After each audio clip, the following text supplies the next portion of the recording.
Hello, I'm Aaron Gemmel, and welcome to the. Sorry. Okay. Hello, I'm Aaron Gemmel, and welcome to this installment of the Hot Seat Sports Talk, Season 7, Episode 8, guest starring former CMU pitcher and current Windy City Thunderbolt pitcher for the Frontier League, Cam Brown. So excited. He's the 45th guest to ever appear on the show. So I'm going to stop talking. We're going to get the opening credits going, and let's just get this show started.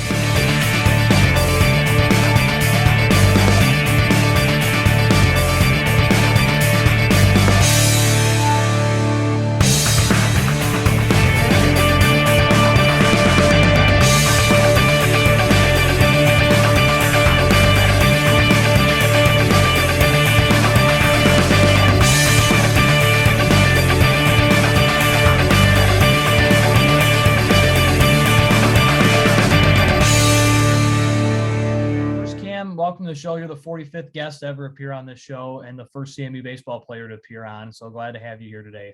Glad to be here.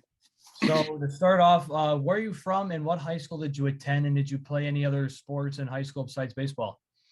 Yeah, so I'm from Pontiac, Illinois. It's a small town in central Illinois. I played basketball and baseball. That's what I did. Basketball and baseball. Okay. When did you start getting college offers in high school, and did you take tours of any of those schools in Illinois or around the country? Yeah, so I would say I started getting looks around my junior spring, right in there. I talked to some teams in the winter a little bit my junior year, but no offers or anything like that. And then really after my junior year, so the summer going into my senior year is when I started getting a lot of looks from college teams and started taking the visits and all that stuff. Okay. What are the schools that reached out to you besides Uh, CMU?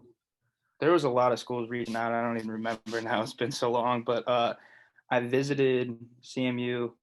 I visited Eastern Illinois. I visited a couple JUCOs, stuff like that. I didn't really take a lot of my visits. I visited CMU twice because I wanted to come here, but the first time that I went to CMU, it was in the summer, and Oh, it was in Mount Pleasant was kind of dry, so I didn't know if that's where I wanted to go or not. So when you made the visit the second time, what made you choose Central Michigan, not only for your baseball career, but for your academic career as well? I think the second time when I went, it was just a matter of kind of seeing how campus actually was and seeing the culture. Because in the summer, I mean, probably been in Mount Pleasant in the summer before. There's not really. It reminded me a lot of my hometown. It was like small. There's not a lot going on, and I kind of wanted something different. And when I went the second time, I went to a football game, and I got to meet a lot more people. I got to meet a bunch of the guys that were on the team already, kind of get a feel for how everything worked, and I knew right away that's where I wanted to go. Much different atmosphere from summer when the campus has nothing going on versus a home football game during the year. Kind of polar opposites, if you will. Yeah. So what did you major in at Central Michigan, and what did you get your degree in? I majored in political science, and then with the whole COVID situation, I started a master's, which I'm finishing up now, and that's in administrative leadership. Oh, good for you. That's awesome. Thank you. What were your first impressions of CMU? Obviously, you said a little bit in the summer and stuff like that. When you first arrived on a tour, or for the first time, did you commit to Central before you visited, or did you just visit before you made that decision? So I visited twice before I committed, and then I took my Okay. official after that. So actually, before I was actually enrolled at Central, I had visited 3 times. But Okay. the first time, I was just like, I don't know, and kind of drug the whole process out. And then the second time, I knew it's where I wanted to go. My dad actually made me wait a few days before I committed to. He made me sit on it to make sure it's really what I wanted. I think you made that. I think you made the ultimate right call. 100%. So was it hard adjusting to the student athlete life here at CMU on a Division 1 level? Yeah, yes and no. I think it's a little bit of an adjustment for anybody, just because you're not used to having to juggle so much on your own coming out of high school. So I think the hardest part for me as a freshman was like, all right, when do I eat? Like between Right. class, practice, and having study hours and all that stuff. Like it was just an adjustment to the schedule. But I Yeah. think after half a semester, maybe a semester, everybody pretty much figures it out. Yeah, and then especially during the season when you guys have to travel around the MAC and around the country and Yeah, all that kind of stuff. So, yeah. so take me through your freshman year of baseball. Was it hard adjusting to a new team, just a new world, a new team, all new teammates, new coaches, new atmosphere, all that kind of stuff? I don't think it was really that hard to adjust to the team or anything like that. I think the biggest adjustment, obviously, is the talent level and not being the best player on the field every single time that you're out there. That was probably the biggest adjustment. But I never really had to like sit and watch games like that before, which is different because I mean, in high school, I hit and I did all that stuff. And then all of a sudden, I'm just a pitcher. And the only time I'm in a game is when I'm pitching and I'm not pitching a lot. So that was definitely different. You kind of, I think my freshman year is like you learn how to be a teammate, be a good teammate. Yeah. So what is did you notice the overall speed of the game change from high school to college? Oh yeah, just it's way more physical. There's way more guys looking to run, and I remember thinking my freshman year, it seems like in high school you'd play a team, and every high school's got like one Division 1 player, and then you'd get to college, and it's like every guy in that lineup is the Division 1 guy from the high school. So you can't just navigate around that one guy. No, you can't. Yeah, it's definitely difficult. So in your sophomore season, you turned in a remarkable complete game, 7-2 win over Ball State, an elimination game in the MAC tourney. In that performance, you made MAC all tourney team, 3-0, 1.68 ERA. Over your last four appearances, all academic honors, which is another awesome achievement in itself. Looking back, did that last stretch of that season made you realize that you could be a great pitcher for this team? It played a role in it, but if I'm being completely honest, I felt that the back end of that season was really the first time that I'd gotten a chance to show what I was capable of. I kind of felt like I could have been doing that all year that year, which I hadn't shown it my freshman year, so it's completely reasonable that I wasn't in that spot. But I think that back stretch of that season kind of proved it to everyone else more than me, and it was really fun. And I just believed I could do that the whole time. Yeah, just kind of just easing, coaching staff and stuff like that, especially with your time, played for two different head coaches. Yeah. Just easing your way into the system. Don't want to throw you, all the way in that deep end. So, Yeah. what were your off seasons like as far as training and anything else, really? Um, so my freshman year, I went and played in Danville in Illinois for summer ball. I was only there for like 2 weeks, and then just kind of went home and lifted and threw and did all that stuff. Didn't really know what I was doing all that well. And then my sophomore year, after the sophomore season, I got with a guy named Mark Sheehan in Naperville. Started working with him and picked up some velo and picked up some new things there. And then going into my junior year was probably the first time where I really felt like I was going to be dominant. And it was because of the stuff that I did in the off season. And then I kind of stuck with him. And now that I'm out of college, I'm kind of going where the wind takes me in the off season. Yeah, absolutely. So you mentioned your junior year, and that was the 2019 season. Not only did the team win over 40 games that year, win the MAC tourney, and clinch and punch the ticket to the college baseball playoffs, you're one of the MAC's best pitchers, 10-1 record, 3.2 ERA. You're eighth ranked nationally in wins. Take me through that season. More frankly, the end of that season, the MAC tourney and the college baseball playoffs. That season was special, man. When I look back at my life someday, that year is just gonna stand out to me, and not because of what I did, but that team was just special. The brotherhood and the bonds that are on that team is that stuff's lifetime. I've never been a part of anything like that, and that was really special. And I think that's why we were so good. That's a big credit to Coach Bishop. He came in and just completely changed the culture, and like you said, going like the playoffs, the MAC tournament, all that stuff that year. I just felt like I couldn't do anything wrong because the guys behind me had my back the whole time. It was just confidence in the guy next to you. That's why we were good. Absolutely. That team was so impressive to watch. And you guys, you make make the playoffs, and we're put in the region of Miami, Florida, and Ole Miss were in there, or not Ole Miss, Mississippi were in there.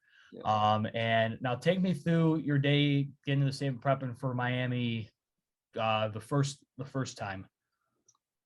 Um, I don't remember a whole lot of the like game planning for Miami. Really, we don't really worry. We never really worried about what the other team was doing. We always kind of focused on ourselves. Obviously, point out a couple guys in their lineup where to like watch out, be careful here. But I think when we got there, uh, Duty Noble Field is special. Like it's insane there. And I think when we all got there and saw where we were at, everybody kind of looked around and was like, nobody expected us to be here. Like we can't do anything wrong here. No, and you guys didn't. You guys beat Miami 6-5 in game one. Then move on to play Mississippi, ended up losing, then lose to Miami again, ending the season. That's how the college baseball playoffs work. So for you being a junior, winning a MAC title, getting a playoff win in your junior year, what did you take away from that whole experience? Took a lot away from that. I think most of what I took was what I touched on earlier about the culture that Coach Bishop had created, because it wasn't really that the team was any more talented than it was the year before when we were below 500. The team actually probably had a little bit less talent on it in 19 than it did in 18, but the culture that Bishop had created, that took us to where we were at. Wherever we were going to go was because of him and the culture that he created. And I kind of that's going to stick with me forever. That just the culture you create in anything can pull more out of the people that you're working with. Absolutely. So now heading into the 2020 season, everything seemed normal. You guys were off to the 11-6 start, 3 big wins over UNLV out there in Nevada and Vegas to start off that season, only for it to come to a screeching halt. And, where were you and what was going through your mind when you got the news that potentially that your final year was over? Yeah, so we had played Bucknell the day before, and or yeah, the day before the season got canceled, and then we had practice that day that it got canceled, and we're seeing that a bunch of teams are just canceling the rest of their seasons and individual schools, a couple conferences, and we're like, what is going on? So you kind of get the feeling that we might be next. And then we were staying in condos in Florida, and I'll never forget. I was upstairs in my room of the condo, and I saw that NCAA baseball had tweeted that there was not going to be a championship, and I was like distraught. So I go downstairs looking for everybody, and there's nobody but a couple freshmen down there, and they're all looking at me like, what do we say? Because I mean, obviously they're 2 weeks into a college baseball season for the first time. They don't know how to handle this, but our Nobody. season still hadn't been canceled yet. It was just that there wasn't going to be a championship. So then, about an hour and a half later, I think the MAC came out and they tweeted that we were done, and I was actually at my parents' condo when that happened, and it brought me to my knees. And I walked outside. I was looking for everybody, and I'll never forget walking down the sidewalk in that condo complex and seeing guys like walking towards me. Everybody was just lost. We had no idea what to expect. Everybody thought it was over. That was a tough day. I can only imagine just, not, first of all, those freshmen, 2 weeks in and trying to process that. But for you as a senior and the other seniors on that team, just seeing like, wow, my senior season's gone. Just like that. One tweet or one announcement, that's it. Yep. That's just I couldn't imagine trying to handle that. But we'll get to your 2021 season in a second. But first, this is a segment I do, Cam, with every single guest with all 45 or 44 previous guests. It's called Rapid Fire 7, just 7 random questions just to know you better. So first off, your favorite place you've ever traveled as a college baseball player? Ooh, Mississippi State, Starkville. It was great. All right. Your favorite MLB player of all time? Of all time, Derek Jeter. Derek Jeter. Okay. Favorite TV series or movie of all time? Oh, that's tough. Let's go to Sandlot. All right, keeping it baseball themed. All right. Um, I should know what the answer is to this next one, but I'm saying it anyway. Favorite video game of all time? The show. I knew it. I knew it. I knew it. Favorite song or favorite type of playlist to listen to on game day? Uh, I actually listen to like a lot of like Justin Bieber before I pitch. I like Really? mellow slow stuff. Justin Bieber's my guy.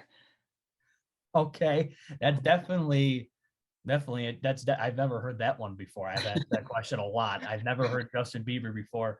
I mean, I've heard some guys say, I listen to movies. I don't even listen to news, but Justin Bieber, that's very different. I like it. I like it.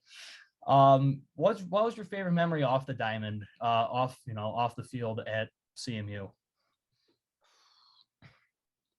I come back to a memory all the time, and we did it a lot. But just sitting outside at the baseball house, just on the porch with the guys, any given off day, just hanging out with the guys out there, just watching people go by and hanging out. And just watch and just relaxing. Yeah. Nice. And finally, for this rapid fire 7 segment, your favorite place to eat in Mount Pleasant or on CMU's campus? Yeah, let's go Max and Emily's. Classic, classic. Love their linebackers always. That's my go-to. Um, so now you're granted another season due to COVID, and you had a great one. Team won over 40 games again. Um, MAC again, college playoffs again, but this time you guys would go a little bit closer to home. South Bend, Indiana, with UConn, Notre Dame, and Michigan. And your first matchup was against number one Notre Dame. You guys would go down 10-0, but the pace would pick up as you guys would face Michigan in an elimination game. So what was your mindset and the team's mindset, not only facing elimination, but playing an in-state rival like Michigan? Well, we had Jordan Patty throwing that day, and Jordan Patty's season last year was one of the best ones I've ever seen from anybody at any level. It was incredible. Him and Andrew Taylor, those guys took the mound. We didn't think we were going to lose. And Michigan was one of the last four in, I think, or that might have been 19. I don't know, but we were not. The thought of losing was not in our head that day. And Patty went out and did what Patty does and took care of business. Yeah, at Michigan, and I remember the coverage. Everyone was so, favoring Michigan because they're a Big Ten school and what they did in the Big Ten that year. It didn't matter, did not matter, and No, it felt, as a Spartan fan too, it felt really good seeing the Chips taking down the Wolverines. That was so cool. 8-2 was that final. You guys would beat UConn in almost a football score, 14-9. yeah. Now I have to ask, what is the story in that tournament behind the piñata and the football helmet and everything else you guys had in that dugout and on the sidelines? Because that was hilarious to watch.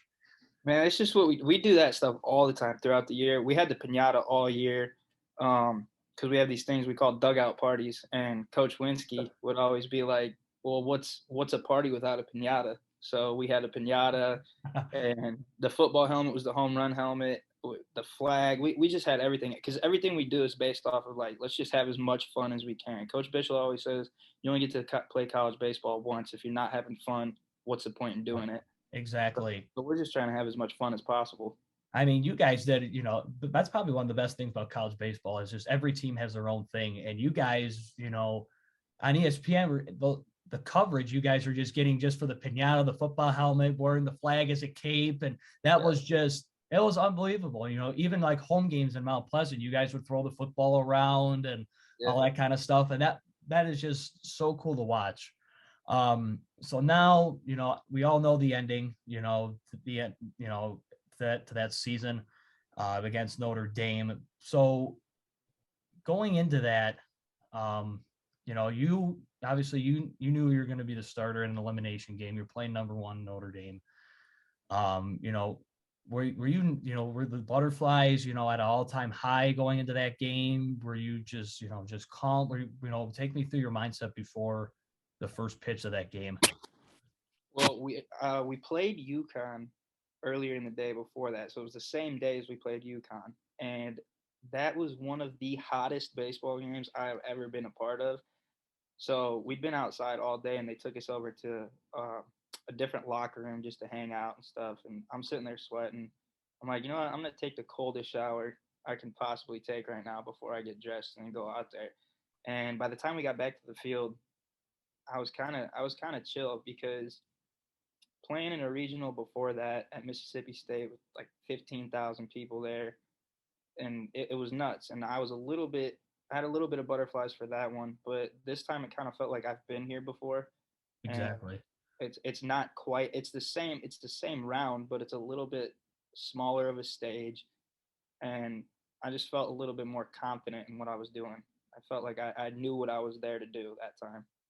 Yeah.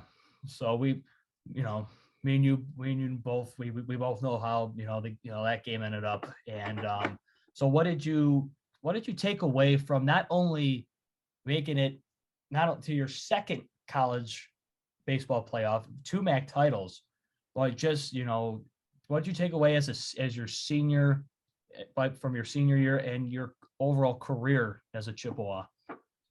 I think I learned a lot from having that COVID year where everything broke down and we got the season canceled on us. And I didn't have a very good start to that year. And I think it made me appreciate being where I'm at in the moment way more. Just because my first senior year, the COVID year, I feel like I kind of took myself away from the moment, thinking about what was next for baseball and my career and stuff all the time, and kind of distracted me from where I was right then.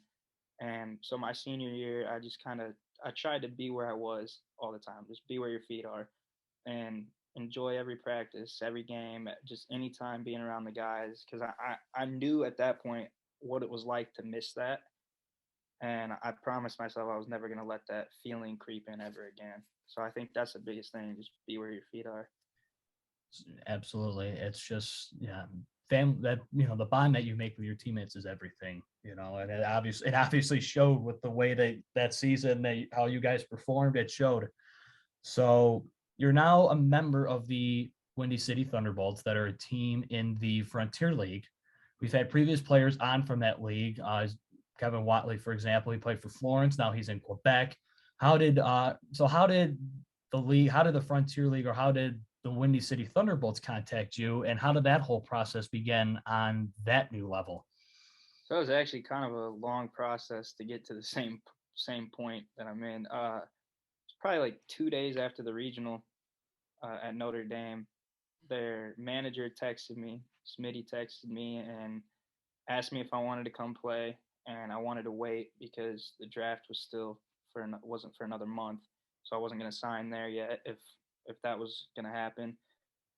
And then I ended up coming to California and working with Tom House for a week, and he was like, if the draft doesn't happen, wait for free agency, come back out here, don't sign an indie ball contract.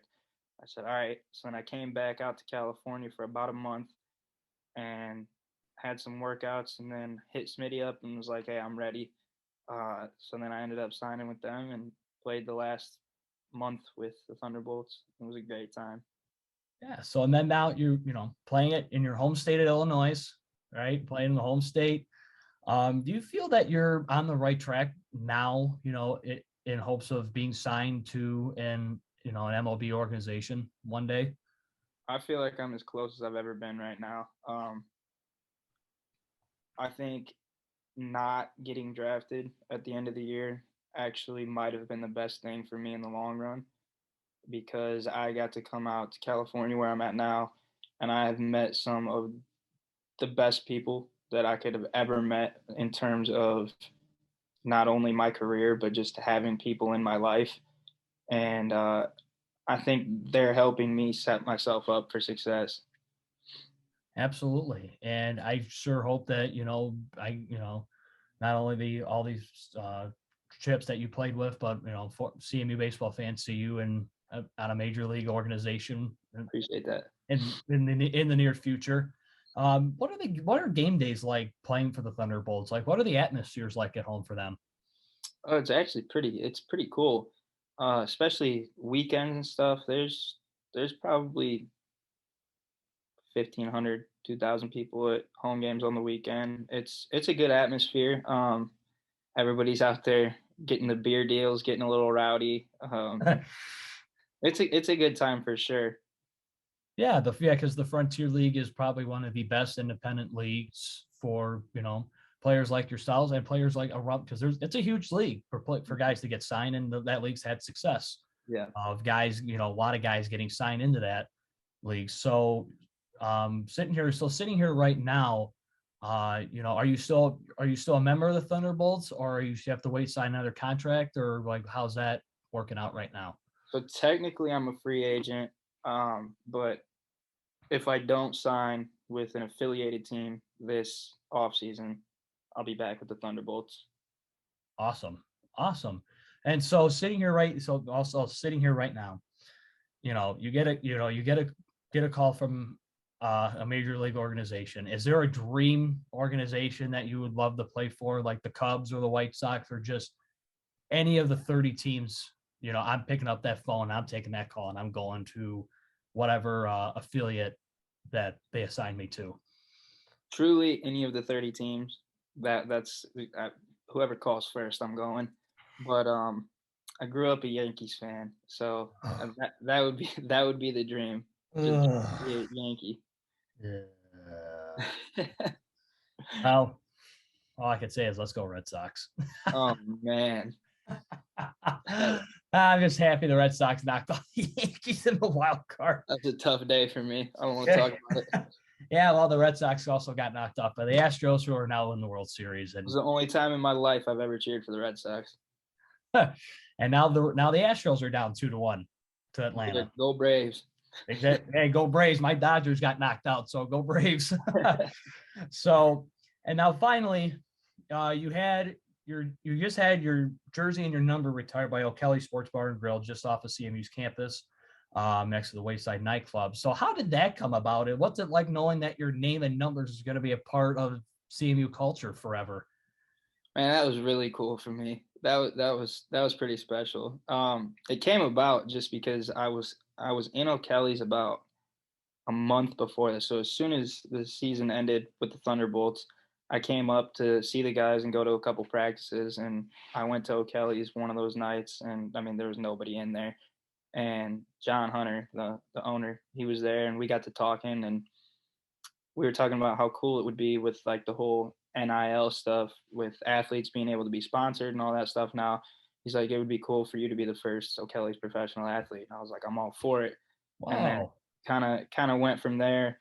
And then I came back up for homecoming, and that's when they hung it up and did all that stuff. And that was really special for me because I spent a lot of time there in my time at CMU, but it was more special for me that I got to like I had everybody there. I had all of my friends there and all my teammates and all that stuff. It was a really special night for me, not because it was for me, but because everybody was there.